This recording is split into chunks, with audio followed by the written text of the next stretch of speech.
আমি আজকে আমাদের জামাই বাজার। এই যে ইলিশ মাছ একদম সর্ষা দিয়ে করব। এই যে সর্ষা, তো চলো সর্ষা পোস্ত দিয়ে সুন্দর করে ইলিশ ভাপা করব। আর ইলিশ আজকে না মানে স্ট্রাইকের জন্য সব কিছু বন্ধ। নমস্কার বন্ধুরা। তো এই যে জামাই ষষ্ঠী মানেই খাওয়া দাওয়া আর একটু তো ঘোরাঘুরি আছেই, তাই না? তো আমরাও তেমনই রাত্রের দিকে জামাই ষষ্ঠী বাজার এনেছিল ইলিশ মাছ, খাওয়া দাওয়া করে তারপরের দিন চলে গেছিলাম একটু ঘুরু করতে গিয়ে চলে গেছিলাম এক নার্সারিতে। আমার তো ফুল খুবই পছন্দ, খুবই ভালো লাগে। আর ফুলকে যারা ভালোবাসে না তাদের মন বলতেই থাকে না, তাই না? আমার তো ফুল খুবই ভালো লাগে। তো চলো, তারপরের দিন আমার মামা আমাদের বাড়িতে এসেছে। তো রাতটা ছিল, সকালের দিকেই চলে যাবে, তাই দেখো সকাল সকাল করে দিয়েছি এখানে রচা, আর তাড়াহুড়ো করে রান্না করে ফেলেছি এই যে এ কটা পদ।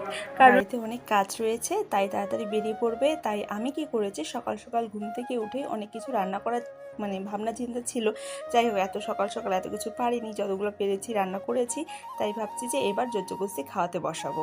তো যাই হোক, সকাল সকাল আমার তো সব কাজ হয়ে গেছে। এই যে এখানে রান্না করে ফেলেছি ইলিশ মাছ, ডিমের কারি, অমলেট করে আর ডাল করেছি, আর করলা ভাজা রয়েছে।